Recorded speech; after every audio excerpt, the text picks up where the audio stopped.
नमस्कार, मी सचिन डेरे. आपण पाहत आहात आपला आवाज.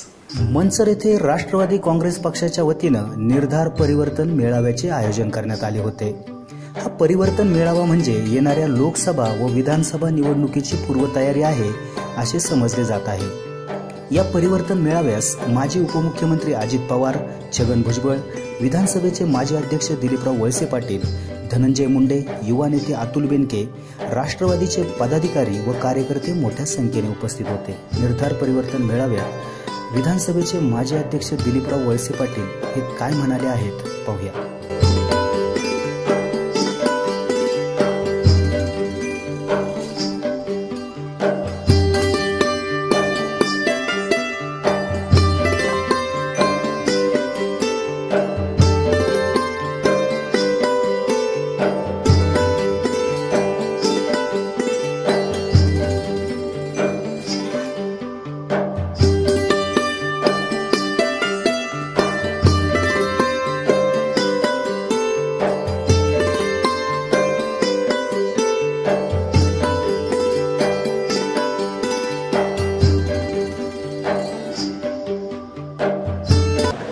या परिवर्तन यात्रेचा उद्देश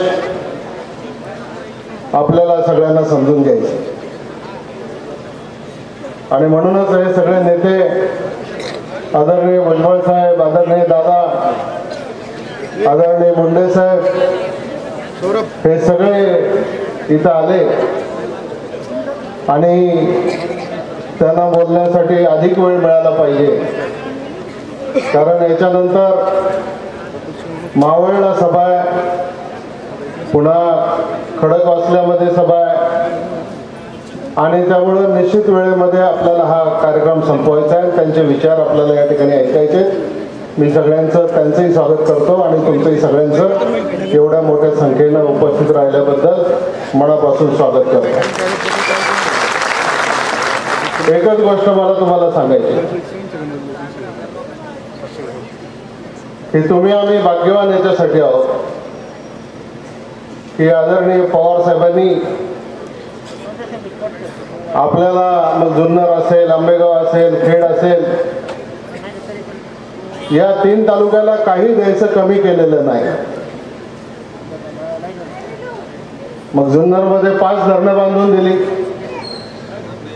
आंबेगावमध्ये धरण बांधून दिलं, खेडमध्ये 3 धरणं बांधून दिली आणि त्याचा परिणाम म्हणून दुष्काळी असलेला हा सगळा परिसर आज बागायती झालेला आहे. तुमच्या सगळ्यांच्या जीवनामध्ये आमूलाग्र असं परिवर्तन झालेलं आहे.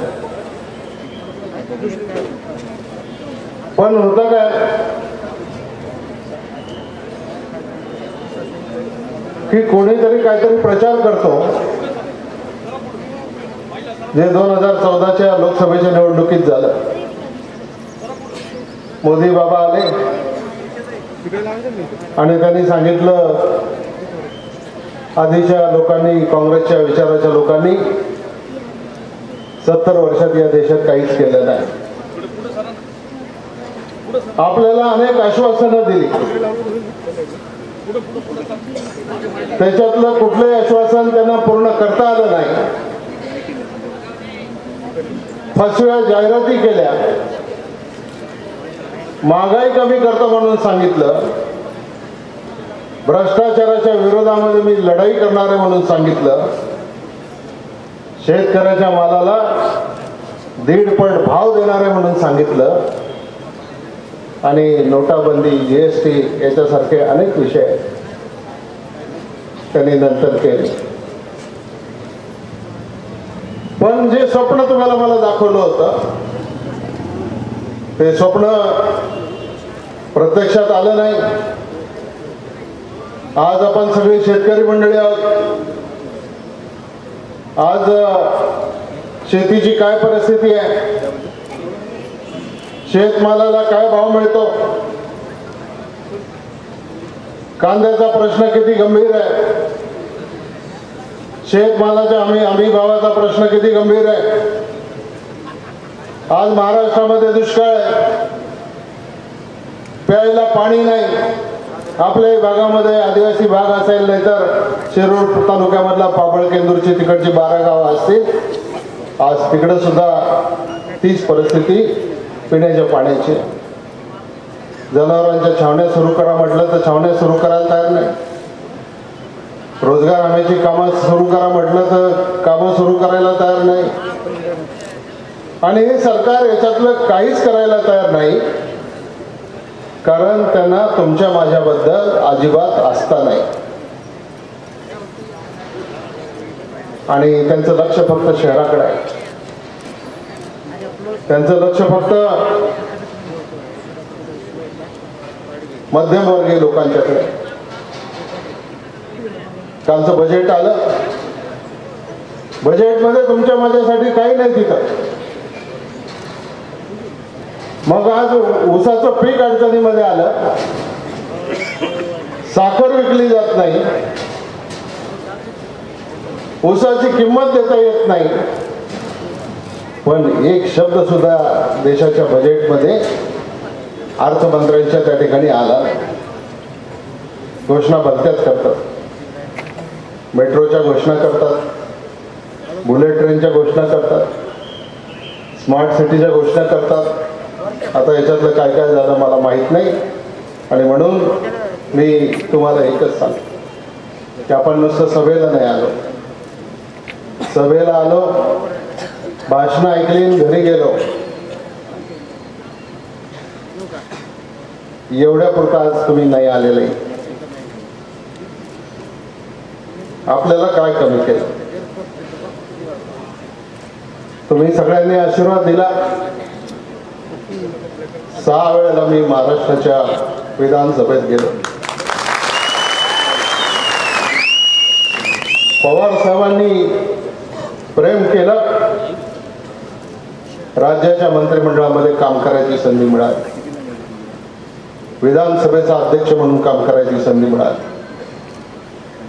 पण हे सगळं झाल्याच्या नंतर या सगळ्या मिळालेल्या पदाच्या माध्यमातून, या परिसराच्या झालेल्या विकासाच्या माध्यमातून आपली वेळ ज्या वेळेला येते त्यावेळेला आपण कुठेतरी कमी पडतो, तुम्ही मी सगळे. आणि नेमकी तीच वेळ आता आलेली आहे. उद्या लोकसभेची निवडणूक आहे, काही महिन्यानं विधानसभेची निवडणूक होईल. मागच्या वेळेला मागच्या 2000च्या निवडणुकीत 2009च्या निवडणुकीमध्ये तुम्ही मला 40,000 मतांनी निवडून दिलं होतं. आणि सगळे लोक म्हणतात, आणि 2014च्या निवडणुकीमध्ये तुम्ही मला 60,000 मताच्या फरकाने निवडून दिलं होतं, मोदींची लाट असताना सुद्धा. हे सगळं खरं जरी असलं तरी नेत्यांचा आक्षेप, पक्षाचा आक्षेप आपल्यावर हा आहे की विधानसभेला जर तुमचं लोक ऐकतात तर लोकसभेला तुमचं लोक का ऐकत नाही. आणि हा कमीपणा आपल्या तालुक्याला आहे, हा कमीपणा मला आहे.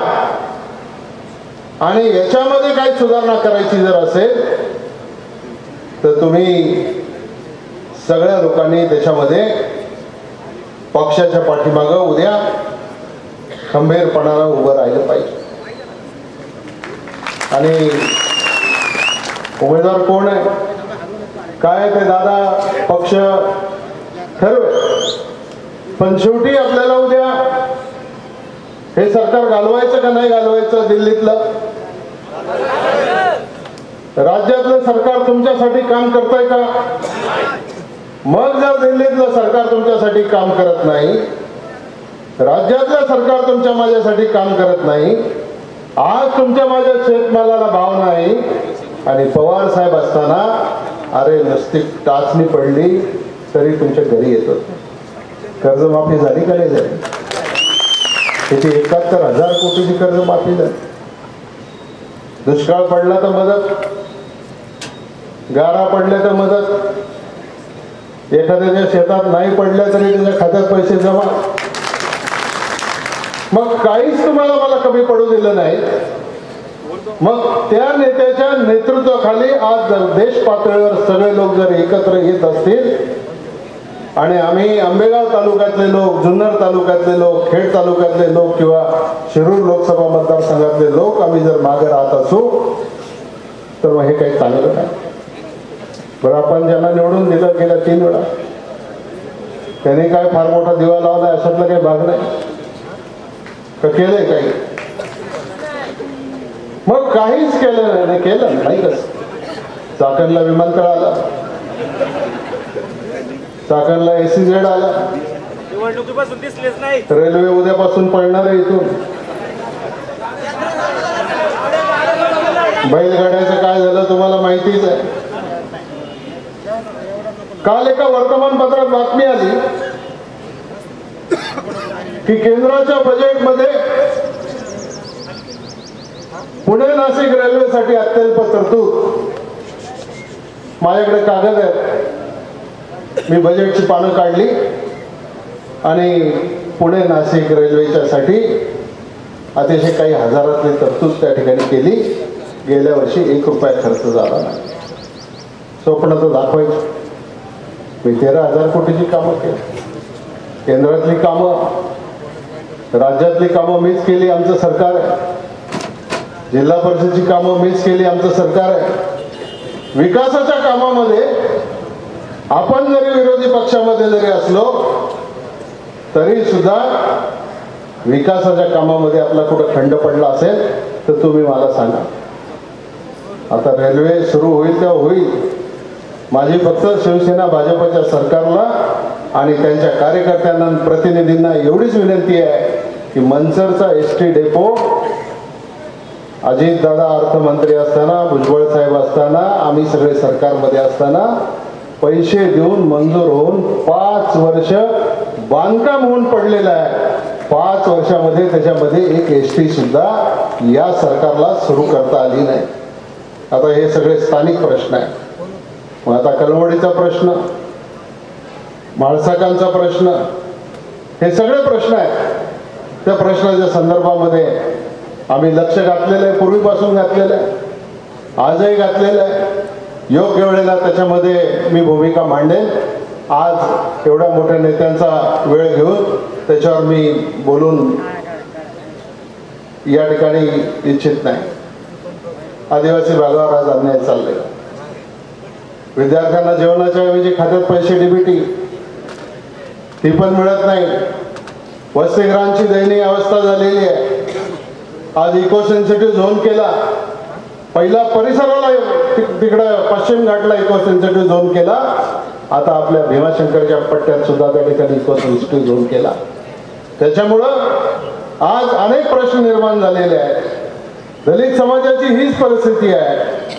नमामि चंद्रभागेची घोषणा पंढरपूरला केली आणि भीमाशंकरहून सुद्धा केली, पण ते काही काम या लोकांनी काही केलं नाही. आणि म्हणून मी या प्रश्नाच्या संदर्भात अधिक न बोलता हे सरकार कसं खोटारडं आहे, हे सरकार कसं निकम्म आहे, हे सरकार तुमचं माझं हित कसं पाहत नाही, याच्या संदर्भामध्ये काही आज आपले प्रांताध्यक्ष जयंतराव पाटील साहेब आलेले नाही आहेत. ते आले असते तर त्यांनी अधिक चांगल्या पद्धतीने तुम्हाला समजून सांगितलं असतं. त्यांनी सांगितलं मी जरी नाही आलो, कारण आज विधान परिषदेचे माजी सभापती शिवाजीराव देशमुख साहेबांचं नुकतंच निधन झालं. त्यांची शोकसभा आज मुंबईमध्ये आहे. त्या सभेला त्यांना पक्षाच्या वतीने ते त्या ठिकाणी गेलेले आहेत. पण आज आपल्या लक्षात आहे का, मोदी साहेब ज्या वेळेला पंतप्रधान बनायला निघाले होते त्यावेळेला मोदी साहेब काय म्हणाले होते, मैं अच्छे दिन लाऊंगा, मैं विदेश से काला पैसा लाऊंगा, और विदेश से काला पैसा आएगा तो आपके अकाउंट में कितना पैसा जमा हो जाएगा, 15 लाख आले का नाही. मग आता परत एकदा तुम्हाला मी आठवण करून देतो मोदी साहेब काय म्हणतात.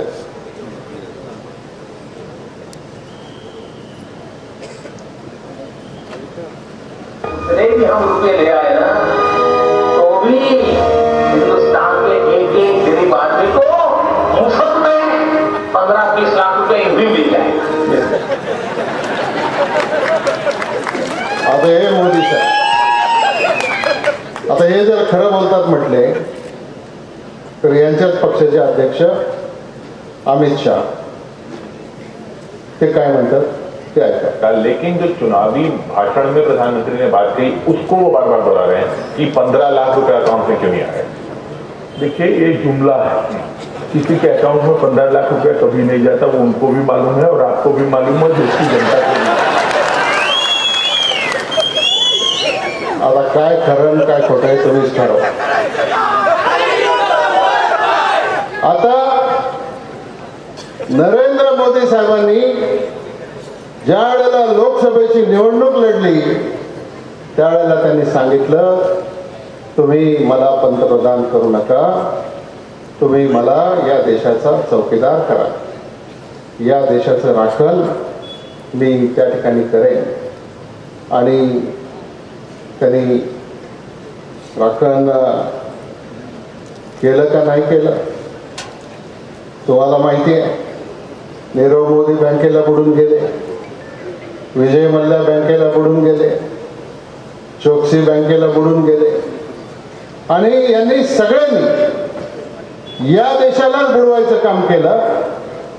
पण आपले चौकीदार साहेब काय म्हणतात ते ऐका।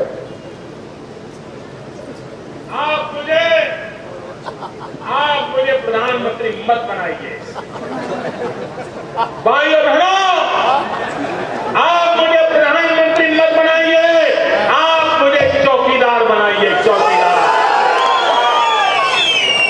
और भाइयों बहनों, मैं दिल्ली में जाकर के चौकीदार की तरह बैठूंगा और आपको विश्वास दिलाता हूं, आप ऐसा चौकीदार दिखाओगे मैं हिंदुस्तान की तिजोरी पर कोई पंजा नहीं पड़ने दूंगा।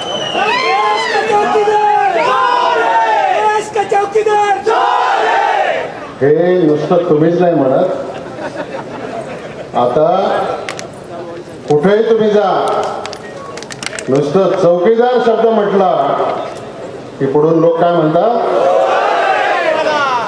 काय म्हणतात पुढून, चौकीदार चौकीदार। आता ही परिस्थिती आहे। आता शांतता करा, बसू दे बसू दे। आता परिस्थिती अशी आहे, मगाशीच मी सांगितलं की आदरणीय पवार साहेबांनी आपल्याला 71,000 कोटीची कर्जमाफी केली।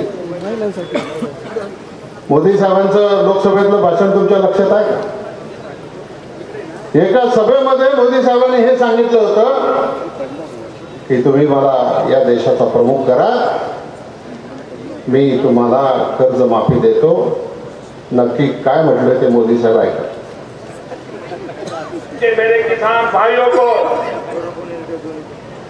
मैं वादा करता हूं कि भारतीय जनता पार्टी की सरकार बनने के बाद पहली ही मीटिंग में पहला ही काम किसानों की कर्ज माफी का कर दिया जाएगा।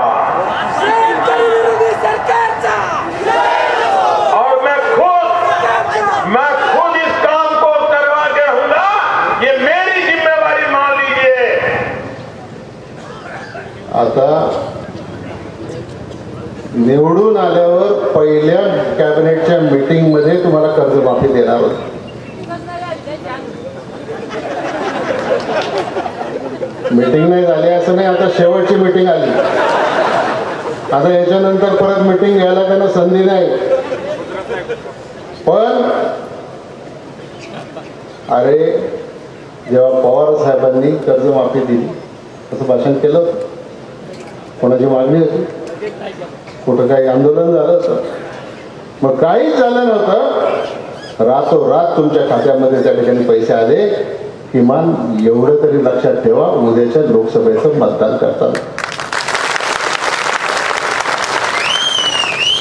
आणि आता हे मोठे मोदी आणि आपले राज्यातले छोटे मोदी देवेंद्र फडणवीस हे पण बारामतीला गेले होते अजितदादांच्या, आणि बारामतीला जाऊन त्यांनी सांगितलं होतं की पहिल्याच मीटिंगमध्ये मी धनगर समाजाला आरक्षण देईन. आमची राष्ट्रवादी काँग्रेसची भूमिका हीच आहे की आदिवासीच्या कुठल्याही आरक्षणाला धक्का न लागता तुम्हाला कोणाला काय द्यायचं असेल वेगळं तर द्या, पण आपल्या देवेंद्र फडणवीसांनी सुद्धा आपल्याला हे सांगितलं होतं, ते काही पुरलं नाही.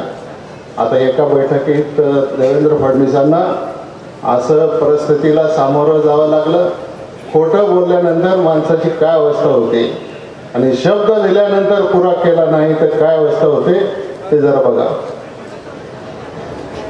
आज माझे सारे धनगर बांधव आपल्याला विचारत आहे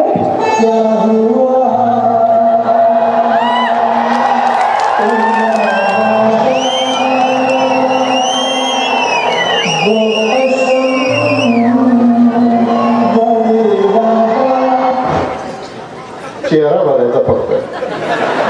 किती पंचायत पब्लिक मध्ये होते खोटं बोलल्याच्या नंतर हे आपण त्या ठिकाणी पाहिलं पाहिजे. आणि आता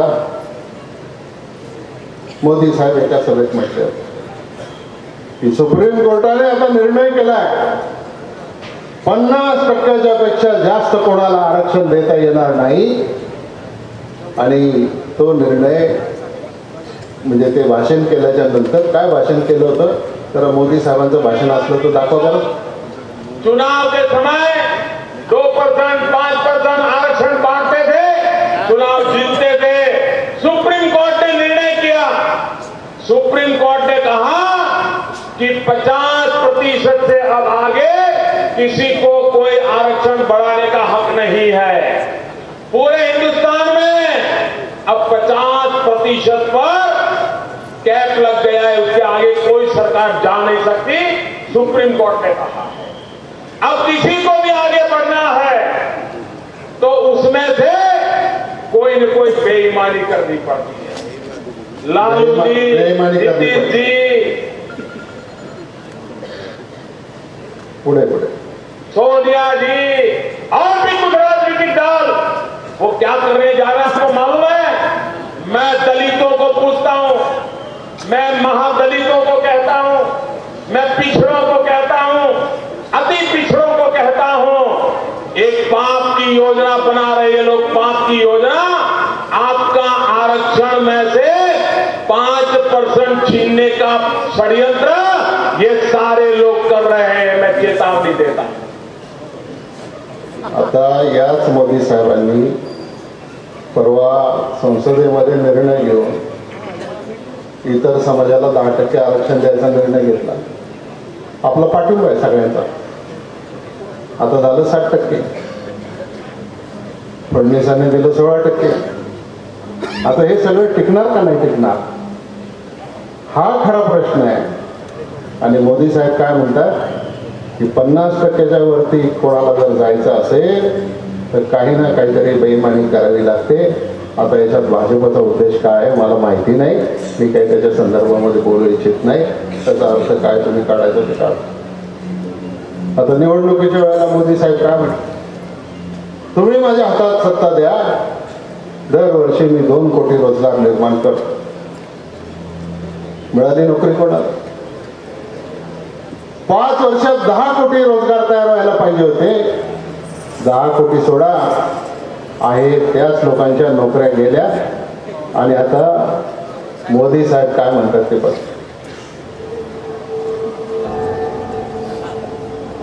मेरे नौजवानों, क्या मेरिट के आधार पर नौकरी मिलनी चाहिए कि नहीं मिलनी चाहिए? आपकी ताकत के हिसाब से आपको काम मिलना चाहिए नहीं मिलना चाहिए? अगर आप होनहार हैं तो आपके नौकरी का आपको हक है कि नहीं है? लेकिन रोका कैसे जाता है? नए रोजगार, नौकरियां और नौकरियां ही लोगों के जीवन में जो परिवर्तन लाने का जो आपने वादा किया था वो कितना पूरा हुआ? कोई व्यवसाय करेंगे, कमाई करेंगे, कोई एक आध व्यक्ति को रोजगार देंगे, कोई ऑटो रिक्शा चलाएगा, कोई पकौड़े की दुकान करेगा,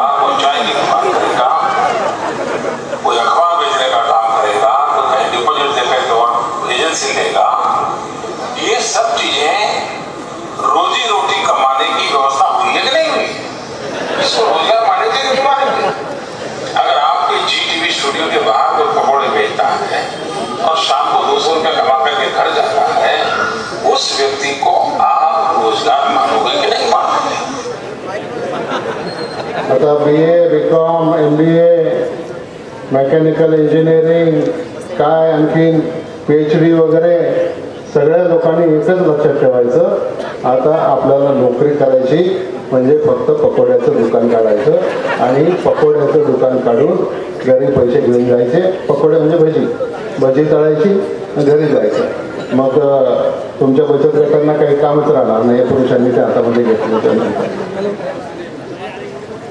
आता जाऊ द्या, मी काही फार त्याच्यात जात नाही, पण आता थोडी त्यांना पण एक जाणीव झाली. आता GSTचा कर लागू केला. GST लागू करायच्या आधी जयंतराव पाटील राज्याचे अर्थमंत्री होते, अजितदादा राज्याचे अर्थमंत्री होते, मी राज्याचा अर्थमंत्री होतो, आणखीन सुनील तटकरे राज्याचे अर्थमंत्री होते.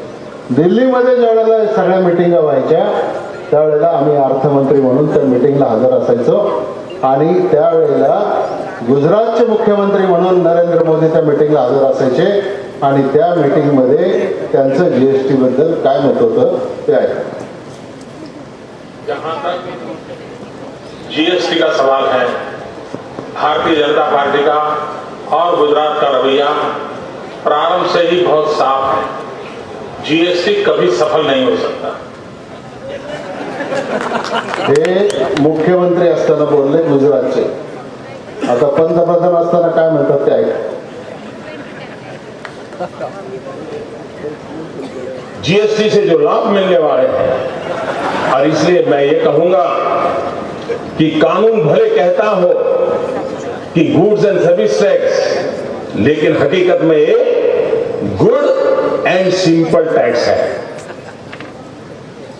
आधी म्हटले GST कभी सक्सेसफुल नाही होगा, आता म्हटले की चांगला टॅक्स आहे. फार माणसाचं आणि उद्योगाचं कंबरडं मोडून टाकलं, पण ठीक आहे आपण त्यांना माफ करू. आता निवडणुका आल्या की हे भाजपचे नेते कसं बोलतात, आता याच्यात किती विश्वास ठेवायचा नाही ठेवायचा. पण आपले महाराष्ट्रातले एक ज्येष्ठ नेते गडकरी साहेब आश्वासनं देताना आश्वासनाच्या संदर्भात काय म्हटले ते ऐका.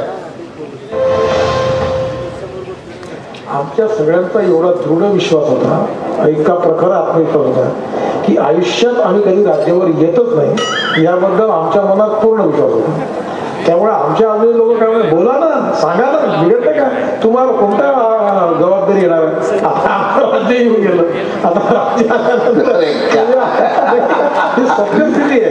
त्यामुळे तुम्हाला आता आमच्या कोणत्या तारखेला गडकरी काय बोलले, फडणवीस काय बोलले, आता ते तुम्ही तर म्हणाले होते ना, आता पुढे काय आणि हसतो आणि पुढे जातो.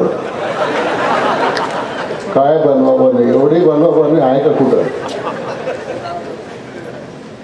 आणि आता निवडणुका जवळ आल्यावर भारतीय जनता पक्षाच्या आणि शिवसेनेच्या नेत्यांना याची जाणीव झालेली आहे आणि त्याच्याबद्दल नितीन गडकरी साहेब काय म्हणतात ते ऐका.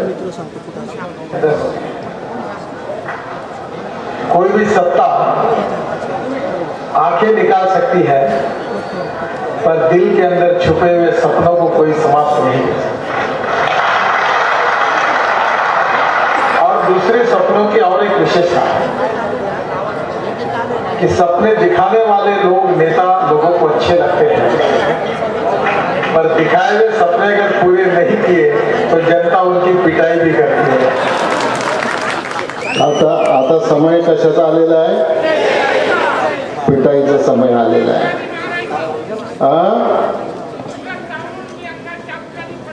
अरे ठीक आहे, एवढं नको, आपण लोकशाहीमध्ये आहोत. आपल्या एका मताच्या माध्यमातून यांना घरी पाठवायचं काम आपल्याला करता येईल आणि उद्या देशामध्ये आदरणीय पवार साहेबांच्या नेतृत्वाखाली सगळे पक्ष एकत्रित येऊन त्याच्यामधून तुमचे, माझे, गरिबांचे, आदिवासींचे, दलितांचे, ओबीसींचे सगळ्यांचे प्रश्न सोडवतील हा विश्वास मी आपल्याला देतो.